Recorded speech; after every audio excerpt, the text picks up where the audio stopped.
Hi, everybody, and thank you for coming back to Living To Do's review of Power Book 2, the season finale, episode 10, Love and War. And if you were listening to the beginning where they say previously on Power, that was Tasha's voice, and I just knew she'd be in the episode based on that. I liked the episode. I didn't hate it. A lot happened. And one thing that normally happens towards the beginning of the episode is the classroom setting. And in this episode, there was no classroom setting. The first scene, we see Monet and Mecca on a boat. He gives her a necklace. And this is interesting. I think, and out of the two seasons that we've seen scenes with Monet, she actually smiled. I mean, legitimately smiled when he put a necklace on her. I guess she really likes jewelry, maybe in real life, because that is the only time I saw teeth when that woman smiled. Um, Mecca says he would do anything to get back to her. Um, and I just never understood that relationship. Yeah, you were kids once, but what was the appeal in trying to get back with her now? I never saw it. I didn't never saw any love between them or anything. Okay, so next we had actually they were talking about Kane killing Lorenzo. Um which I just don't understand why you would want a child would really kill his father. It wasn't even relevant why I mean it's I don't see why Kane would kill his father. I don't see why Kane would think that his father has done him so wrong that he should kill him. Um, Next we have Tyreek. He is looks like he's getting ready for court. He's getting dressed. He has his dress shirt on, and Effie is in his bed, and he is trying to find Lauren. He's calling her, texting her. She's not answering. He's very worried. Um, and he's telling this to Lauren. I'm sorry, he's telling this to Effie. Um, he needs to find his sister. Well, he wants to find his sister because she's going to be up for adoption. Adoption is closing fast. And if he goes to jail, he wants Effie to look out for his sister, Yaz. He says that Effie and his family, which his family's not around, is the only people that he trusts. I wonder what happened to Grandma. Um, so, F, uh, Tyreek tells Effie that he's going to court early because he needs to talk to Davis. He does talk to Davis. Davis says that Trace Weston will be a witness, and Tyreek explains what happened between Tyreke, Kane, and Braden. But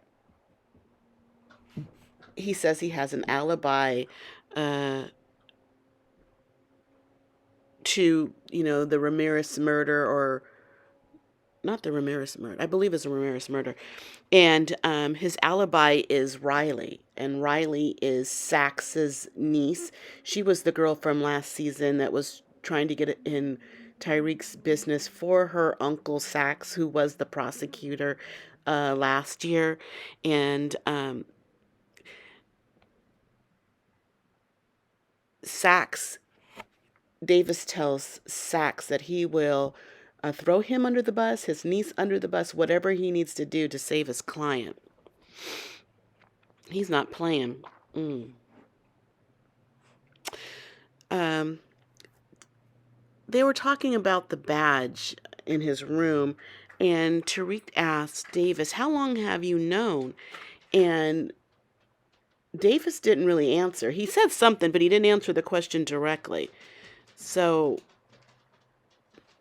Tyreek he's smart. He knows that Davis knew something, and when asked directly, he skated past that answer. Yeah, Tyreek's not going to forget that. Next scene, we have Kane and Mecca. They meet in Mecca's hangar with the planes, and he gives Zeke a car, a sports car, and he tells him, there's a spot for him on the plane if he wants. And Zeke says, if you trust Monet, I might not be able to trust you. And Mecca tried to explain that everything that was done for him. He may not understand it now, but it was all done out of love. Um, I don't think I just he's been through too much. Uh, his girlfriend, teacher, counselor, whatever she was to him, died, and he's a good person. He doesn't want that to have nothing to do with him. The next scene we have Monet and Kane, and this is where she asks for him to kill Lorenzo. First he's not down with it. But one thing, he does change his mind, and the thing that makes him change his mind is that Tyreek killed his father. He's just being told this. He's surprised because I think Tyreek is weak, but just because Tyreek did it, now he's going to do it all of a sudden. Just because Tyreek did it. You're going to kill your... Yeah, he is dumb. Uh, how quickly everything changed just because Tyreek did it. So we go to court, and in court, Sullivan is she's explaining that her first witness, Robert Trace Weston, is not available, that he's ill. Yeah, right. So they call Braden to the stand. Braden confesses to selling drugs, I guess, at his old school where he was with Tyreek, and at the new school. So Sullivan treats him as a hostile witness. She says, you're friends with him, so you'll say anything. How do how can you prove this? Do you have any proof that you are all this? He goes, yeah, we had a I had a business, an app called Course Correct, where that's how they sold the drugs. And I have paperwork to prove it. I am the president of Course Correct. And he pulls out the drugs that he created, that he signed. I'm sorry, he pulls out the paperwork that he signed with Stern's husband, and showing that he is the the president of this so-called company, and he enters this paperwork pretty much into evidence, which is a shock to Sullivan. She didn't know. Of course, when he was prepped and talked to beforehand, he never said any of this, so she's not prepared. Braden's father is in the court with their lawyer. He's upset on the look on his face that his son would ever do something like this. Um, the the defendants, which is Sachs and Davis, they're up talking to the judge with Sullivan, and they're saying how this information wasn't given to them. This is another thing they're doing, not hiding information, evidence, which is not really true. She wasn't. She was told just when they were told. Um, uh, the the jury is talking because the judge asked Sullivan, are you going to be able to persuade this jury, because they've heard everything, and now all this is evidence is coming against her. I mean, supporting what Tariq has been saying, and you haven't been, doing your job properly. That he is going to dismiss the case. And she looks at the jury, and the jury's all talking amongst themselves, which I don't know if that's even allowed. Um, but they dismiss the case. The judge dismisses the case. Because the evidence that was brought forth, clearing pretty much Tyreek. Now, Sullivan wanted to have it dismissed without prejudice, meaning she could refile, but Sachs mentions jeopardy, and that means he can't be convicted or charged and convicted for this crime again because he's already been through, I guess, the case, and um, he's been charged and now it's dismissed. I'm not sure how Jeopardy, exactly when Jeopardy is invoked or applies, simply because he was charged and it was dismissed. Um, but interesting enough, I thought this was going to happen. So much so in season, I think it was episode 5, when Courtney Kemp was talking on her live, one of the questions I asked about, at the time when Tyreek was arrested for the crime, that he was going to get out off somehow and it was going to be double jeopardy. Now, she never answered that question. I'm curious to see if she will this week when she goes live. Though, I gotta say, Braden was a real friend, stand up guy. He was loyal like a dog to Tariq. Um, just, just an outstanding friend. I don't know if Tyreek would have done the same for him. I don't know. He's a loyal person, but Braden proved himself to be a true friend. Okay, so after court, Braden's father says, "I can't believe you did that," talking to Braden. Now, I think Braden did it because he was offered immunity, so I don't know if he gets immunity for everything he claims when he's on the stand. Like if he volunteers the fact that he was, selling drugs, which is a crime, does he have immunity on that? It's a great thing to see that Tyreek got his ankle monitor removed. Uh, I mean, I'm just a fan of Tariq. He did commit a crime. He did kill somebody, but I was happy to see he get his ankle monitor removed. Tyreek and Davis, they are back in Davis's office, and Tyreek is talking about having the adoption stopped for Yaz. That's a fast adoption, but he wants Davis to work on that. Davis really wants him to stay in the game, and he's like, like your father, be in the game. And Tyreek's like, I'm not built like my father. He says, owe me a refund because Braden pretty much did the work. He got him off. Um, and he says, I know you're double dipping. You're getting money from me. You're getting money from the Tejadas. He goes, and he knew this, I guess, because he didn't answer about that badge. He knew something was up when he asked how long did he know um, about that badge situation. Um, so I think he really wants him to be in the game so he can keep getting money Davis from people. Tyreek deals in the drug business, which is a lot of money and a lot of issues. And the bottom line, they're all working for Davis, working real hard to make these payments on both sides. He's wrong for that, and he knows, that's illegal. Um, Tyreek, well, actually, Davis tells Tyreek that he would make a good lawyer. Um, Tyreek says there's no such thing as a good lawyer. I wonder what profession, after all the schooling that Tyreek does, what is he going to do for a living? Because he wants out of the game, so I wonder what he's going to do. Sullivan meets Saxe at a bar, and that's where Sullivan informs Saxe that Lauren is dead and she feels at fault.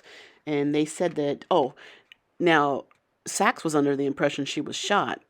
And Sullivan says it was a car accident. And I guess she's trying to say that Tyreek had something to do with it. Saxe reminds her that, it couldn't have been Tyreek because he has a monitor. Did his monitor go off? And always trying to think Tyreek did something because often he does. But um,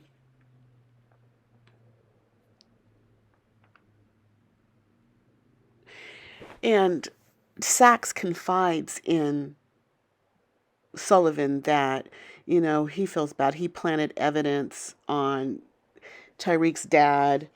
Uh, he was going to go to jail to do, but he got caught. He knew he could go to jail for that, but he got caught.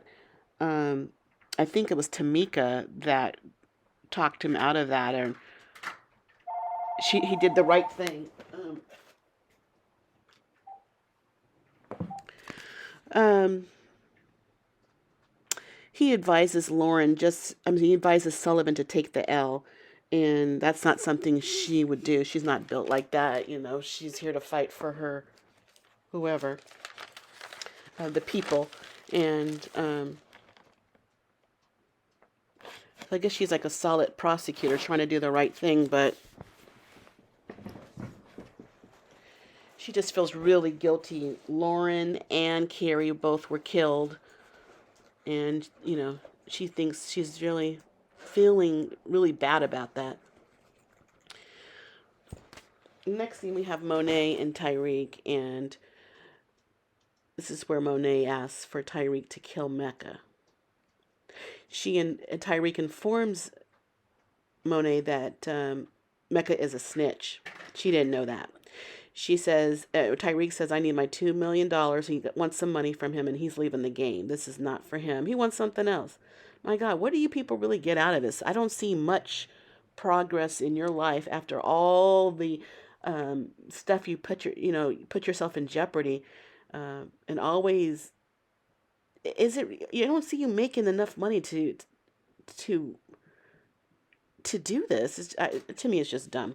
So the next scene, we have Monet and Lorenzo. They meet at their bar. Monet comes in, and Lorenzo's already there with his people.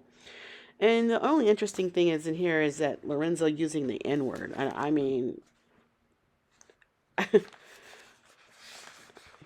he's not black, so I don't know why he's using it. Okay, um, they're trying to devise a plan to kill Mecca, and the whole family is going to get involved in this. So Lorenzo talks with Drew and Diana to convince them that this is a plan to kill Mecca. People, and, he says in Spanish, family always first. He since this information's coming from their father, the request that they're down with the plan.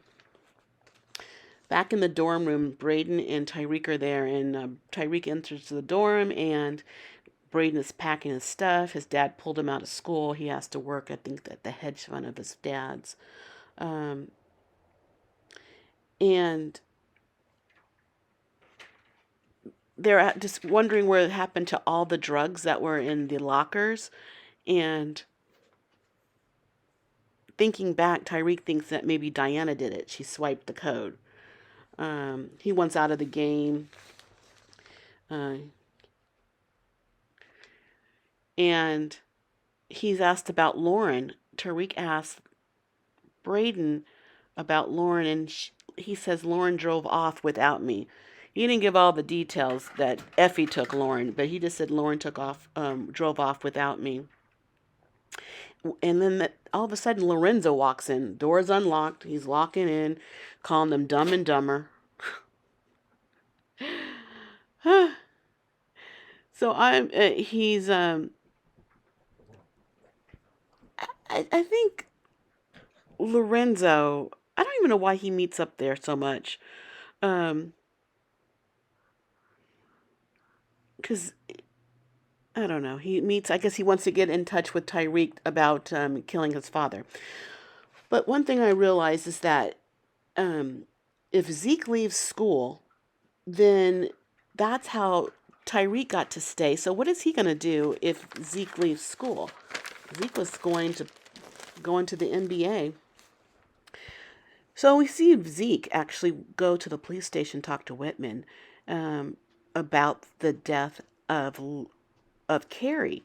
He wants to confirm that it was a suicide, and Whitman tells him the medical examiner, he confirmed that it was a suicide, so it was a suicide.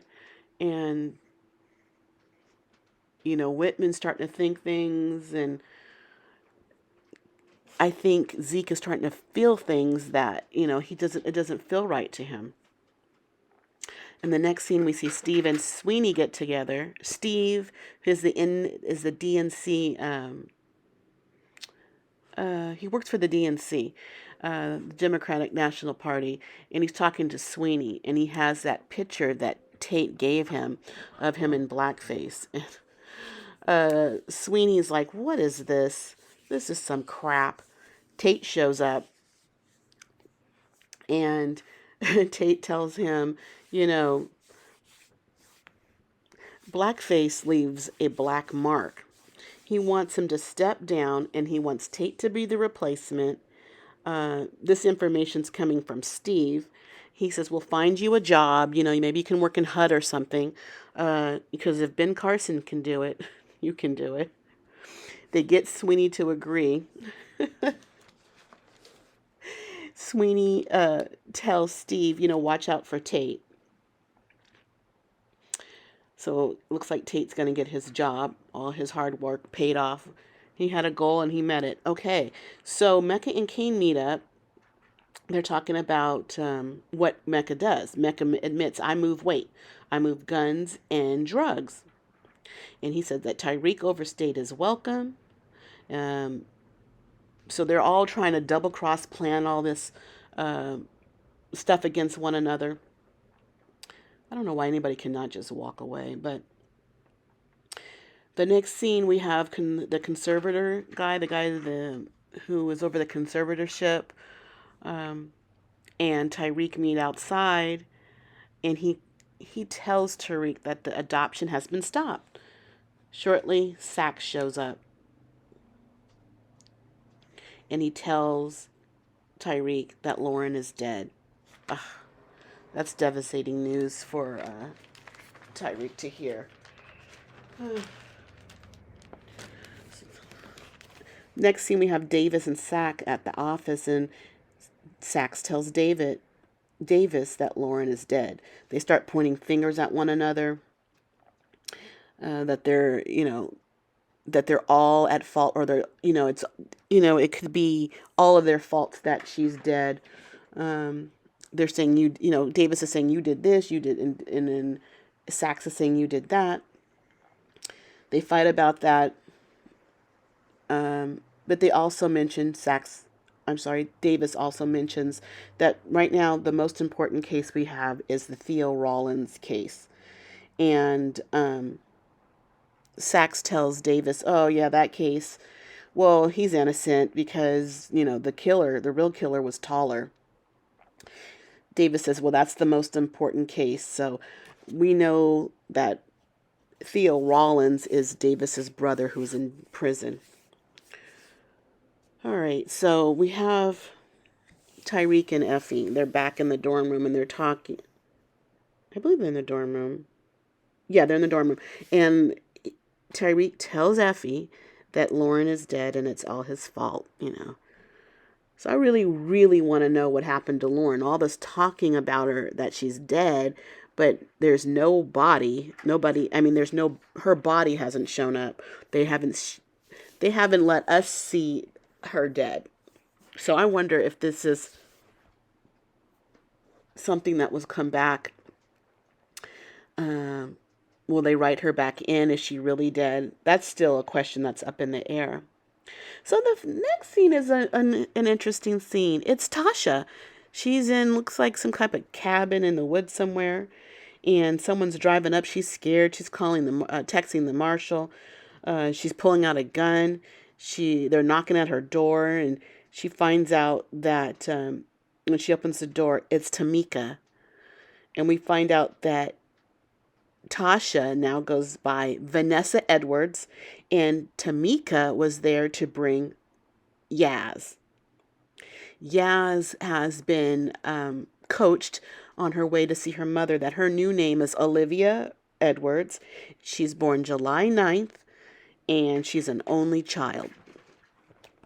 I'm so happy that they're reunited, because I don't understand how that could not have why that didn't happen before. Bring the child to her mother and let them go off into witness protection together. You don't put her in a foster home when she has a mother, and she has a grandmother too. Um, Um, in the car, I guess Tyreek is in the car watching everything. And in the car, he's in there with Sax, but he can't say anything. He can't do anything. He has to just let them be. They can't see him. Tamika's has told Tasha not to reach out for Tyreek. If he ain't here, then you don't know him. So I guess this is the plan to keep them safe. But as they're talking in the car, Tyreek watching this, he's talking to Sax and he just asks, "Do you know somebody named Dante Spears?" And right off the bat, right off the top of his head, Sax knows who he is. He knows that he can't re enter the U.S. I mean, is he such a big criminal that you know all the facts of his case? Um, that was interesting. He knew who he was. The next scene we have Drew and Tyreek. Um, they're devising a plan to get these bags of drugs back to whoever.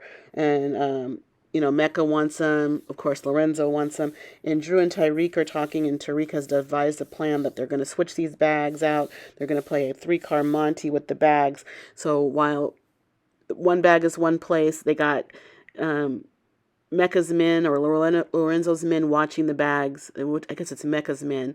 And they're trying to confuse them all up to find out, you know, he really wants this bag back, but all along, Tyreek will have the bag. And also, Tyreek, when talking about the bags, he brings up he knows that Drew stole the money or the drugs out of his hiding place. Drew looks shocked. He didn't think he knew that, but he confronted him when they're a little meeting, and so I wonder if he knows that. Well, how does that change things between him and Tyreek? Uh, do you show him much respect, or are you gonna just tighten up the way you move? I don't know. They're gonna bring Diana into this, and all Diana, they just don't want her to look in the bags. Uh, Diana's gonna get the bag. I guess the bag with the paperwork in it eventually. They just don't want her to look in the bag. Um, Drew gives all the necessary bags to Lorenzo. Um, um, they're going to set up some type of scheme. The what is it? The three-card Monte scheme. The next scene we have Whitman shows Zeke.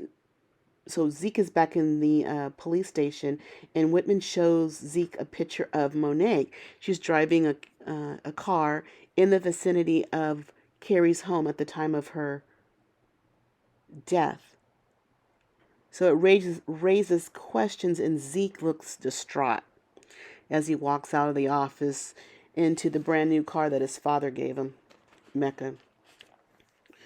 He just knew Monet had something to do with it. Crazy Monet.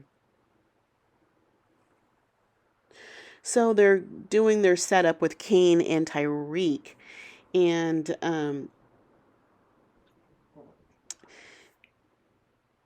before they actually that little scene goes down with the bag swapping of the bags and killing Mecca's men, he asked Kane if he knew Lauren.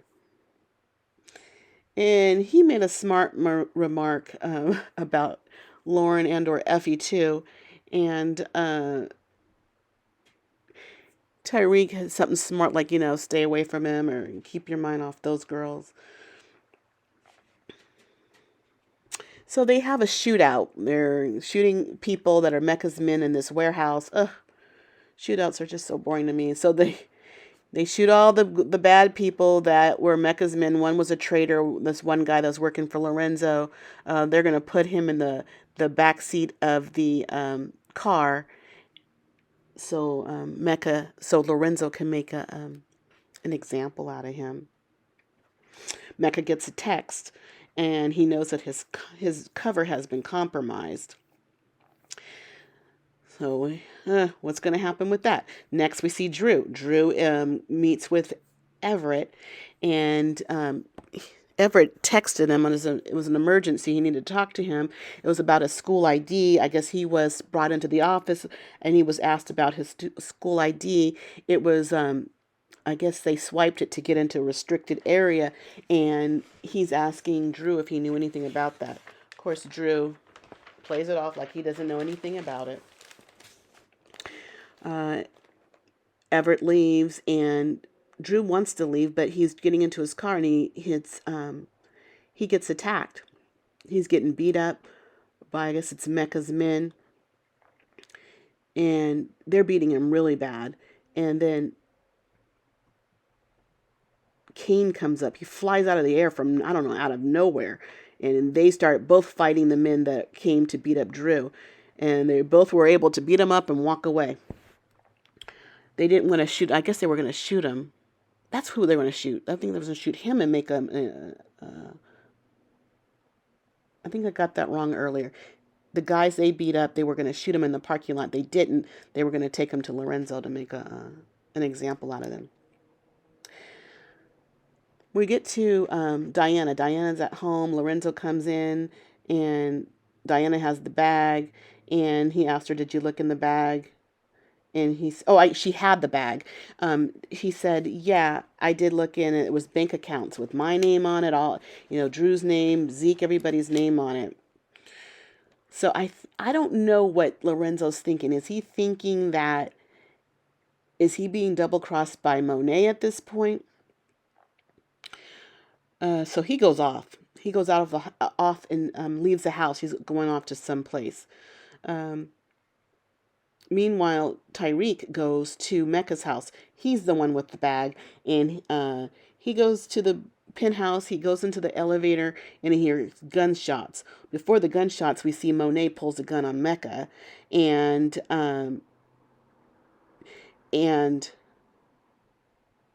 she kills him. She kills Mecca, but Tariq was in the elevator when the shots rang off, because he was going to kill Tyreek. And Mecca and Monet believes once he killed Tyreek, he was going to turn around and kill Monet. So as this is happening, Lorenzo kills Zeke. He goes to the airplane hangar, or where the airplane is, that was going to be take off to go somewhere out of the country. And he sees a tall dude with a hoodie, and the guy's climbing the stairs, and he is on the top stair getting ready to enter the plane, and he starts shooting him in the back.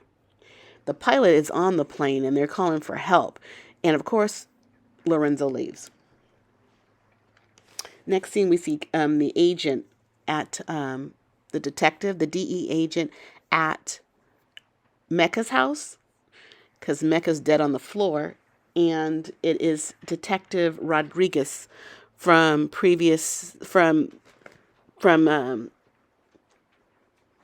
the Power Book series with Saint Patrick. What's his name? James St. Patrick.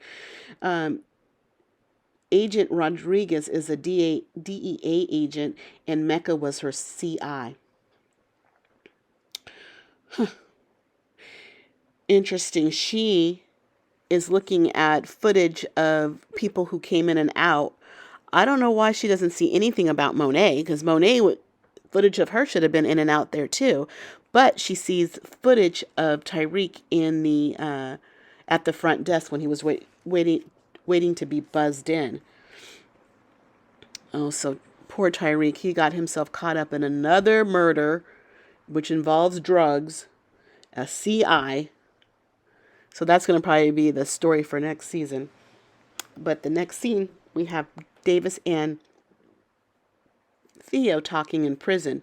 Davis is talking to Theo, who is his brother. Now, Theo is mentioning that he's very sick. Sounds like he's going to die of something. He must have cancer or something, because the doctor said it isn't good. But he's in jail and he's willing to stay there or die there, I guess. So whatever he's in jail for and he's innocent of, that won't come to light. So I wonder if he's going to be a storyline next season, or is he going to die in jail? I bet we're going to hear something of the story, and the outcome is that he's going to die in jail. So we have Sullivan and Saxe are lying in bed.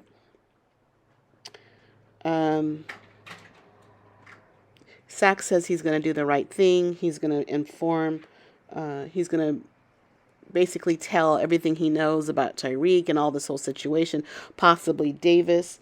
And it's Sullivan likes what she's hearing, and she's asking her, you're doing this for me, and he's doing it for justice. So where will Saxe end up next season if he's going to turn in everybody? I don't even know if you're allowed to do that.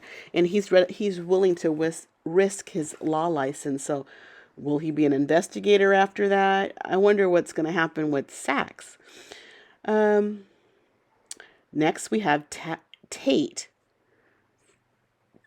Tate is in his office, and his brother, Officer Tate, comes in. Now we learn that his brother lost his job when Tate was on the stand divulging all that information that his brother did.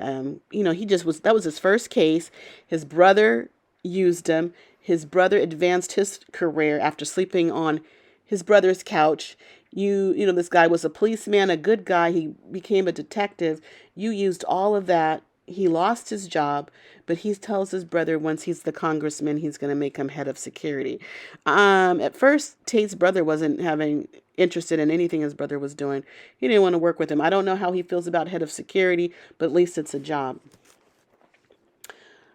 So we see Effie and Tyreek, and they're outside and on the campus, and they're kissing each other. So I guess they're an item, but I don't know how so quickly you can forget about Lauren.